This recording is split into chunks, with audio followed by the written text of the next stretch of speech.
Autre sujet de l'actualité maintenant. Le maire Marchand prévient qu'il n'acceptera pas n'importe quel projet de transport pour Québec et que l'analyse menée par la Caisse de dépôt et placement devra finalement déboucher sur une solution concrète pour la capitale. Alors, Olivier, on vient d'entendre ces mots. Le message est on ne peut plus clair là, pour le gouvernement du Québec.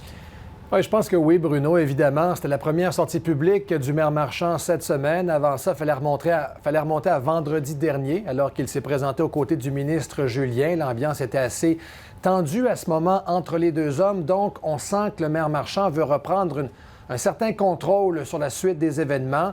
Évidemment, la Ville de Québec s'est vue retirer le projet de tramway. Il promet de collaborer avec la Caisse de dépôt et placement pour la suite des choses.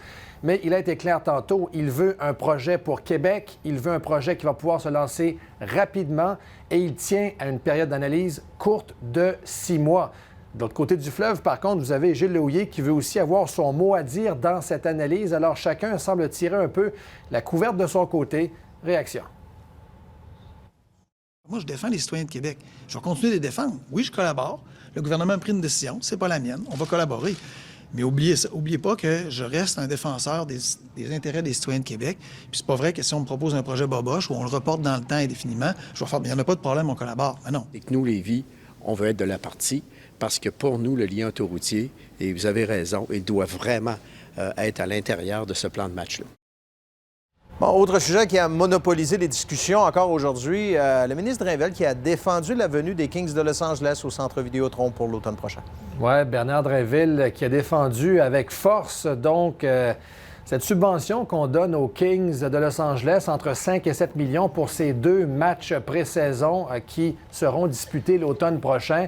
Alors, Bernard Drainville qui a dit que pour la CAQ, la flamme brûlait encore. On croyait à un retour éventuel des Nordiques et essentiellement, c'est important de lancer un signal à la Ligue nationale de hockey qui avait l'amphithéâtre à Québec, qui avait aussi un potentiel pour accueillir cette équipe professionnelle.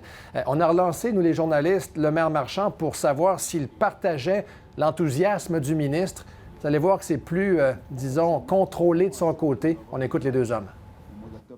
C'est qu'on voulait envoyer un signal à la Ligue nationale qu'on a un amphithéâtre de près de 400 millions à Québec qui est prêt à accueillir une équipe de la Ligue nationale. Puis nous, l'espoir, là, il reste vivant. On continue d'y croire à nous au retour des Nordiques à Québec. Là. Présentement, je pense que le gouvernement a présenté l'importance qu'il accorde à ça et la hauteur de la somme. C'est à lui de faire la défense de son projet. Alors voilà, c'est dans le cas du gouvernement, c'est ce qu'il a dit en substance. Rapidement, Bruno, demain, il y a conférence de presse du côté de la Ville. Alors, on fait le bilan sur le déneigement de l'hiver passé et on présente quelques nouveautés. C'est ce qu'on nous a dit pour la prochaine saison. On sait que le maire Marchand avait remis un peu en question le coût des opérations de déneigement à Québec. Il avait dit que peut-être faudrait s'habituer à un différent niveau de service dans le futur. On verra ce qui va se dire demain. On y sera. Merci, Olivier. Au revoir.